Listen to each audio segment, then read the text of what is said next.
high school, I took a class called Allied Health Sciences. I'm sure many of you have taken that. I know there's a couple of nursing students in here. In that class, we learn how to become certified nursing assistants.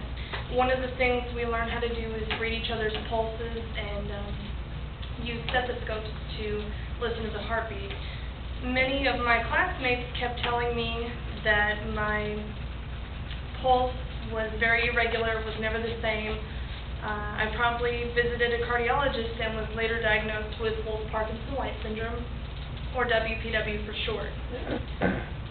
Today I hope to give you a better understanding on this particular heart condition and maybe even pique your interest in researching some other medical conditions. According to Cardiovascular Institute of the South, Wolff-Parkinson-White syndrome is a condition where you are born with an abnormal extra-electrical pathway, normally on the backside of your heart.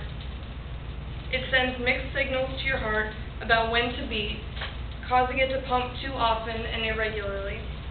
Every 3 out of 2,000 people are affected by this condition, as stated by Daily Mirror newspaper. Your heart has four main compartments.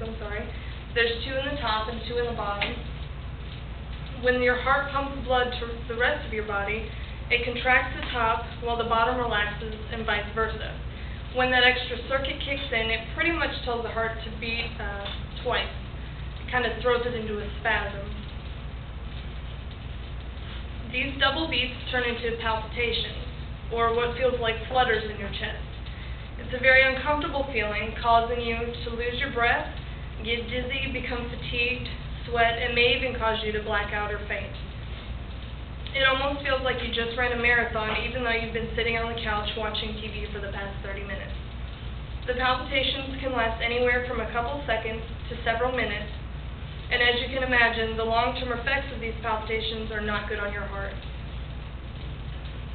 One of the easiest ways for a cardiologist to detect WPW is by using an electrocardiogram, or an EKG.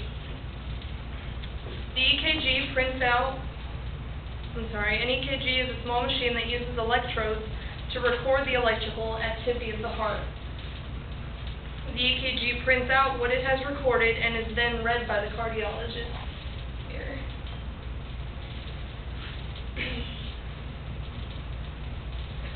You can see here the regular, I don't know if you can see over here, the one with the Wolff-Parkinson-White syndrome right before the peak.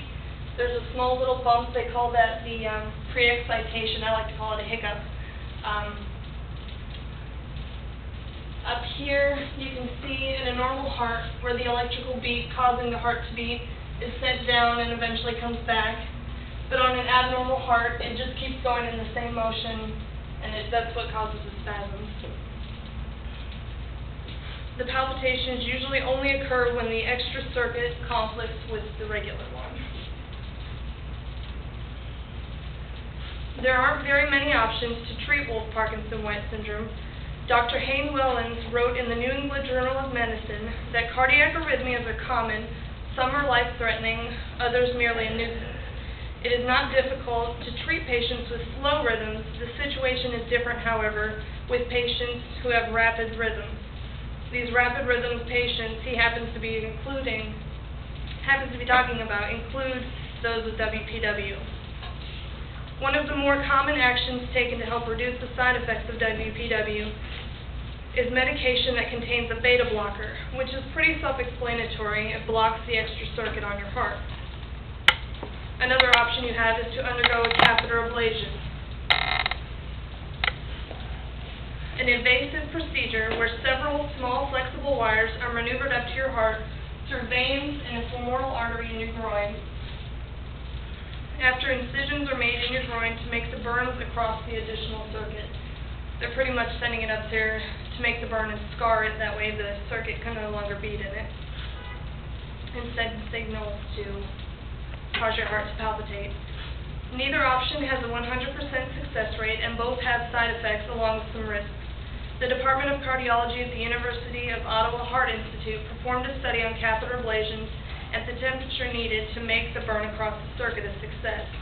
I can tell you from experience that being in surgery for 8 hours, the tip of the catheter gets pretty cold and the procedure is not a success.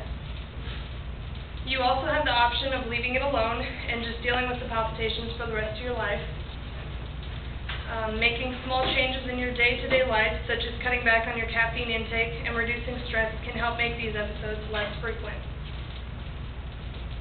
I hope that if anyone ever notices something strange about you physically, that you'll do what I did and immediately seek medical attention.